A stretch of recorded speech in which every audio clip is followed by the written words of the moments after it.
paciente de 25 anos com queixa principal de ronco leve.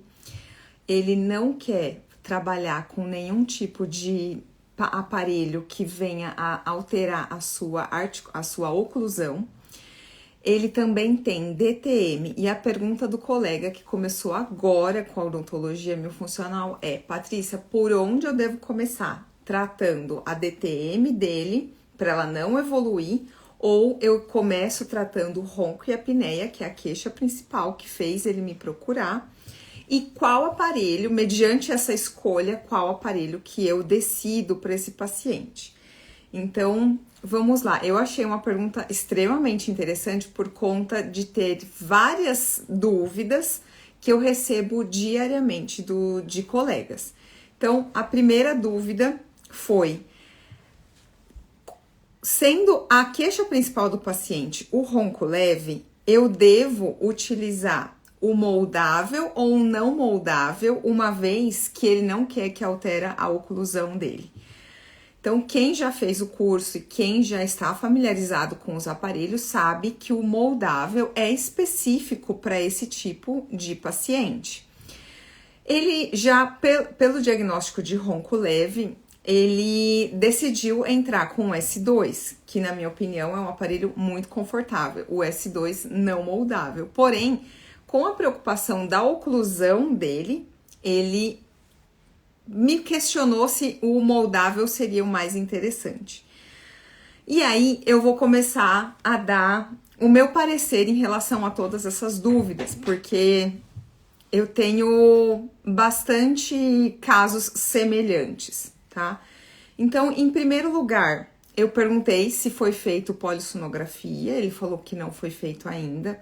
Recomendo muito que se faça polissonografia de diagnóstico e polissonografias de acompanhamento para o colega e para o paciente saber o quão efetivo está sendo o tratamento, se precisa de ajuste, se precisa entrar com exercícios mais específicos, se precisa trocar de modelo de aparelho. E o paciente também, a gente com isso consegue, às vezes, dar uma puxada de orelha a um paciente que não está colaborando, tanto no uso do aparelho quanto nos exercícios, tá? Então, em primeiro lugar, eu recomendo o diagnóstico do ronco e da apneia, porque tem muito paciente, isso eu aprendi na prática, tem muito paciente que fala: eu só ronco. Ou tem paciente que fala que nem roncar ronca, e a gente faz uma polissonografia, e aí é detectado que esse paciente, ele acha que não ronca, mas ele ronca. O paciente que acha que só ronca, ele ronca e já tem apneia. E o paciente que tem uma apneia ok, ele tá com uma apneia gravíssima. Então, isso porque o exame de polissonografia, ele só vai detectar a apneia quando ela passa de 10 segundos de falta de respiração. Quando ele tem menos de 10 segundos de ausência de respiração, de interrupção de respiração ou de dessaturação de oxigênio, o aparelho não capta, tá? Então, isso já é algo para a gente ficar em alerta. Então, além disso, eu recomendo o Biologix. Tem muito paciente que fala assim: mas eu não sei nem... Tem muito colega que fala: olha, eu não sei nem como pedir a polissonografia. Tem que mandar para o médico pedir? Não tem que mandar para o médico. Nós podemos pedir a polissonografia, podemos e devemos. E também eu trabalho com o Biologix, que é a polissonografia do tipo Biologix. Não dá para enxergar aqui. É assim que escreve. Aliás, recebi agora novidades. Teremos novidades no diagnóstico com o Biologix. Mas isso fica para uma próxima conversa. Então, o Biologix é uma polissonografia do tipo 4, que o paciente uma dele, onde ele está acostumado, com o travesseiro dele, com o cheirinho do lençol dele. Então, é um sono mais fidedigno ao sono habitual desse paciente. Então, eu sempre faço, e aliás, com o tempo a gente vai aprimorando, né? Antigamente eu fazia uma polissonografia de diagnóstico, e ao estudar o quanto o sono é sensível a uma série de fatores, hoje eu faço de diagnóstico no mínimo 2 noites seguidas. E com isso a gente tem uma média. Mas se desse pra fazer 3, ia ser melhor ainda, tá? Mas 2 já tá bom. Depois, o paciente começa o uso do aparelho, lá pelos 6 meses, eu repito. Isso varia, vai de acordo com o que o dentista tá mais acostumado a trabalhar. Eu gosto de aguardar pelo menos 6 meses para fazer uma segunda polissonografia, onde ela vai mostrar se o meu tratamento, se a minha opção de aparelho, se a colaboração do paciente está sendo suficiente para melhorar, reduzir os níveis de apneia e de ronco e também as demais queixas que esse paciente pode apresentar. Então, em primeiro lugar, eu recomendo polissonografia como diagnóstico e acompanhamento. Recomendo o Biologix para fazer isso. Tem uma parceria com a Biologix, meus alunos têm desconto, tá? É só falar com eles, fala que é aluno Patrícia Patini. Agora a gente vai ter essa novidade que vai ser acrescentado nos resultados dos exames. Em breve eles vão divulgar isso. Aí entra a preocupação que apareceu. As mudanças na oclusão, isso tá cada vez mais comum, ainda mais nessa idade desse paciente em especial, 25 anos, é uma idade onde a vaidade, a preocupação com o sorriso, com a estética, ou muitas vezes a gente está trabalhando com um paciente que tem uma exigência estética bem elevada.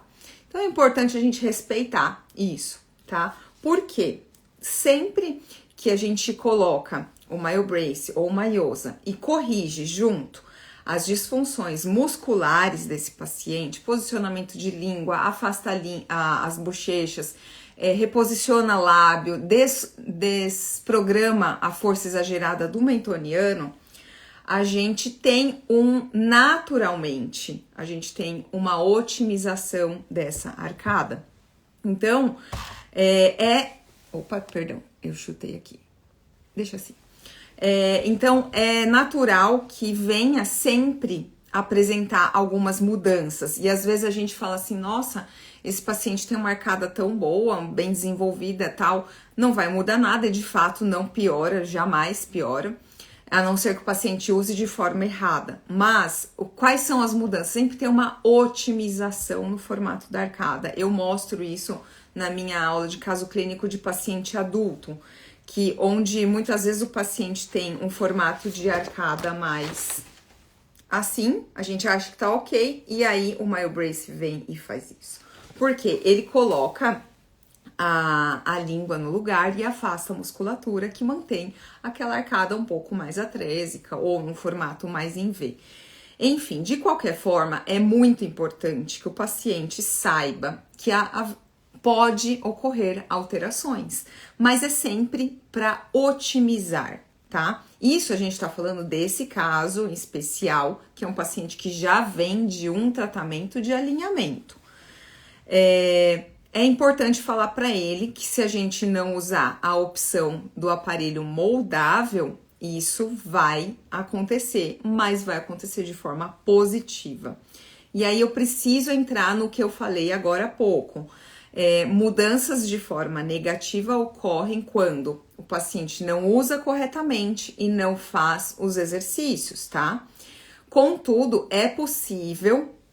Oi, Natália, tudo bem?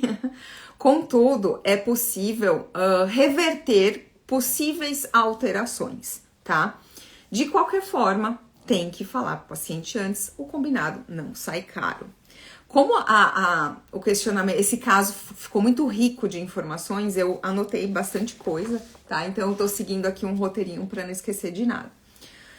E só para finalizar essa parte, a gente precisa respeitar essa decisão do paciente. Se é um paciente que tem uma exigência estética muito alta, aí de fato é melhor você colocar lá uma contenção fixa 3-3 colada, se é fixa ela é colada, obviamente, ou se não lançar mão do aparelho moldável mesmo, tá? Para garantir que não vai mudar, porque se esse paciente de forma nenhuma ele não quiser uma alteração e houver qualquer alteração, ele vai reclamar e você vai precisar corrigir, tá bom? Se você for ortodontista, mais fácil ainda. Se não for, aí vai dar um pouco mais de trabalho, além de ficar um desconforto com o paciente.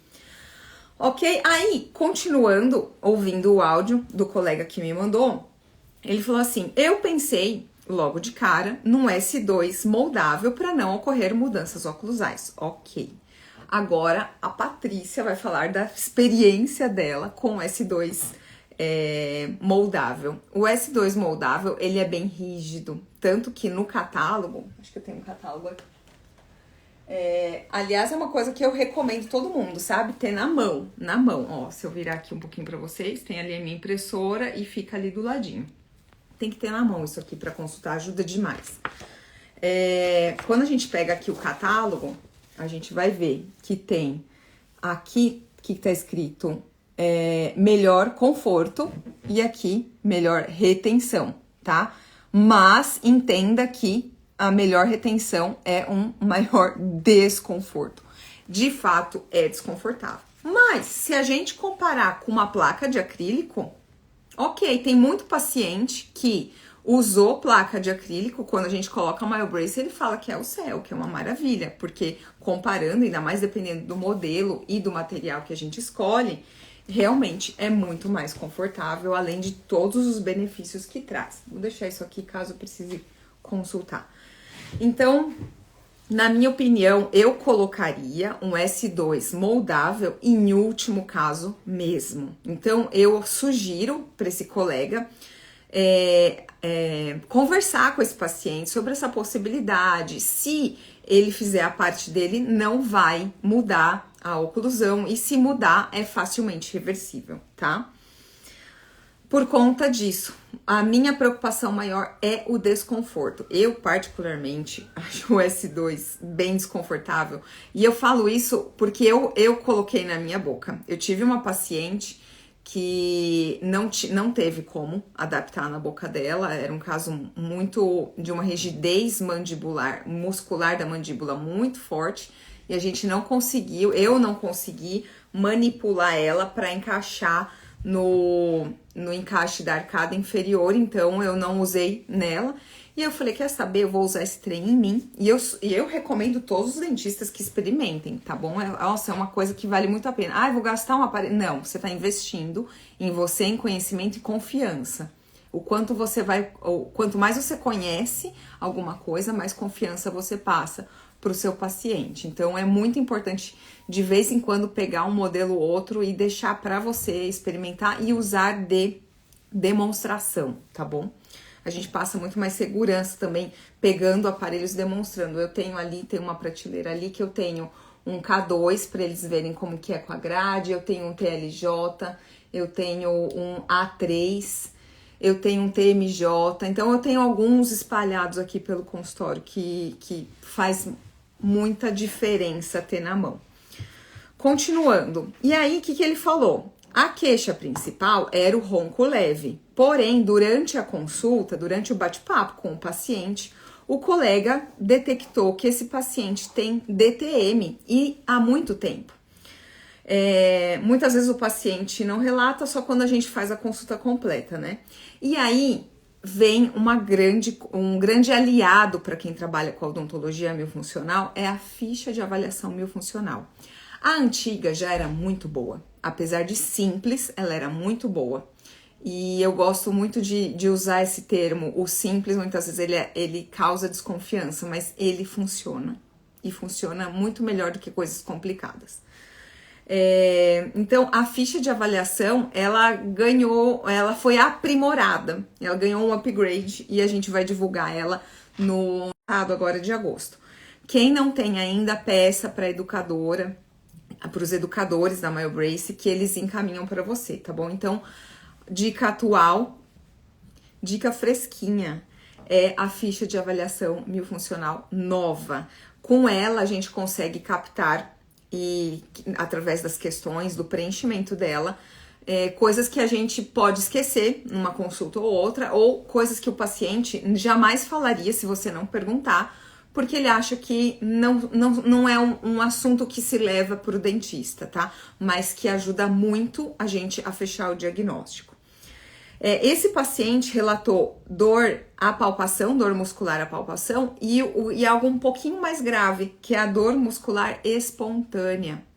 Então, ele vem, isso mostra um sinal que ele vem de um quadro de dor de DTM já em desenvolvimento, já instalada também, acompanhada de dor na abertura da boca, desvio na abertura da boca e o clique, tá?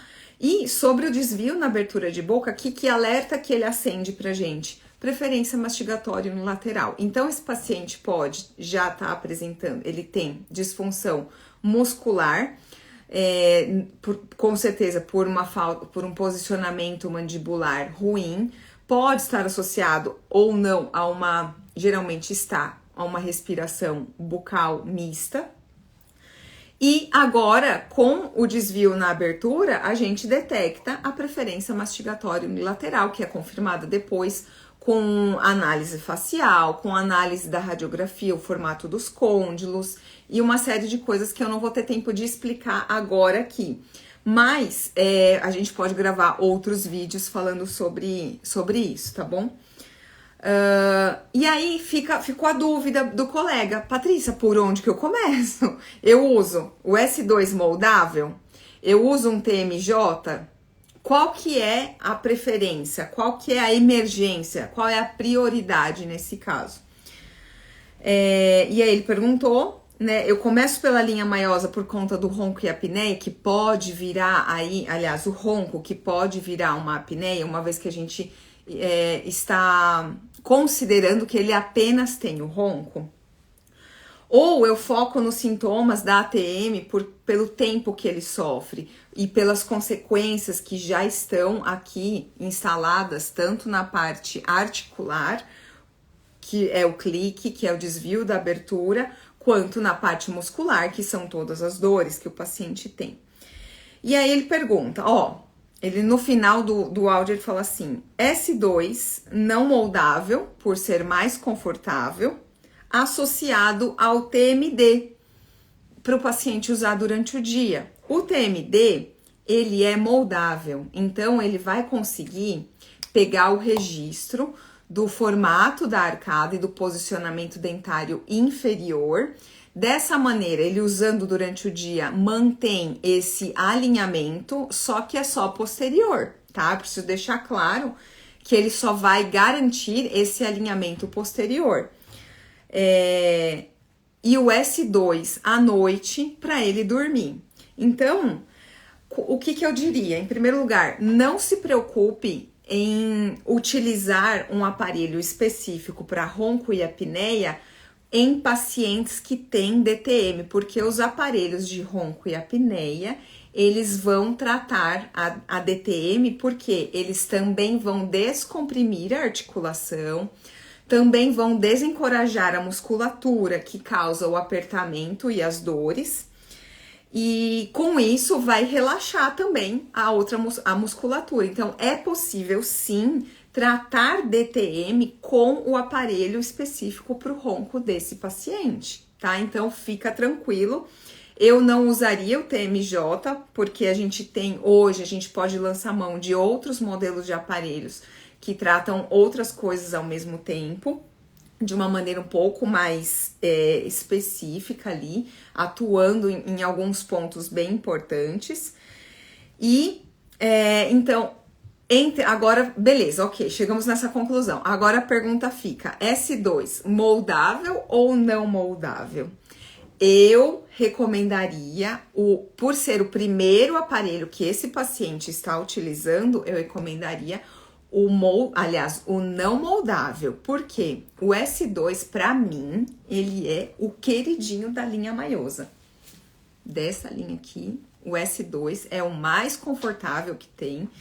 Ele tem, o mais confortável no posicionamento da boca, em relação à postura de lábio. Para paciente que tá com ronco leve, para início, primeiro contato com o MyoBrace, eu acho que ele é o mais confortável que tem nesse caso. Se a gente começa logo de cara com um aparelho retentivo e com menos conforto como o S2, isso pode gerar um desconforto nesse paciente, principalmente por conta das dores dele.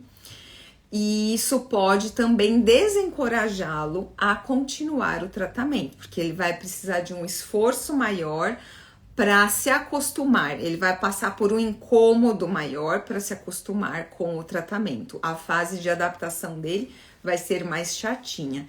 Então, eu recomendaria. Mas, Patrícia, e se desalinhar? Conversa com ele. Se ele fizer a parte dele, eu acho que quando a gente pega um paciente que tem essa preocupação, olha, você precisa fazer o protocolo certinho para não desalinhar.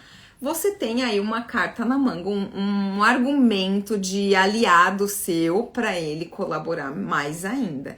Então, eu conversaria com esse paciente sobre isso, deixaria ele tranquilo. Então, faça a sua parte que não vai desalinhar os seus dentes, não vai mudar o formato. Se mudar, vai ser para melhor. E se acontecer qualquer coisa, a gente muda de aparelho e corrige aí com um aparelho um pouco mais rígido, mas o foco agora, não se preocupe com o seu alinhamento. A gente tá preocupado com saúde, tá? Eu vou repetir uma frase que o Damian, quando veio pro Brasil, num curso, falou, esses dias apareceu no meu... essas lembranças, né? Ele falou assim, não é sobre dente, é sobre saúde. Então, falar pro paciente que dente... o posicionamento dentário é só uma consequência de uma musculatura. Então, os dentes só estarão alinhados quando esse paciente tiver a musculatura sendo corrigida ou, de fato, já corrigida. Eu sou um exemplo, porque eu tenho 10 anos de MyoBrace. Boa tarde, doutora Neuza, tudo bem? Eu tenho 10 anos de MyoBrace e faz pelo menos uns 5 que eu não uso corriqueira, não uso diariamente o meu MyoBrace, eu só uso quando eu faço apertamento durante o dia, passo por um estresse ou momentos de ansiedade, assim por diante. E eu não uso nada de contenção, eu não tenho contenção. A minha contenção é a minha posição de língua no palato, os lábios unidos e a respiração nasal, tá? Então... eu não tinha como eu mandar uma resposta para esse colega num simples áudio. Eu achei que foi um caso muito rico, com dúvidas muito importantes e que são dúvidas que eu recebo com bastante frequência. Achei que valeu muito a pena gravar esse vídeo para responder esse caso. Esse vídeo vai ficar salvo aqui. Um beijo, Natália. Saudades de você. Esse vídeo vai ficar salvo aqui no Instagram e eu também vou mandar ele. Amanhã eu jogo ele no YouTube para quem quiser também assistir ele um pouco mais rápido, tá bom? Quem tiver mais alguma dúvida pode me mandar e assim que eu tiver a oportunidade eu gravo o vídeo respondendo a sua dúvida também, tá bom? Um beijo e até a próxima!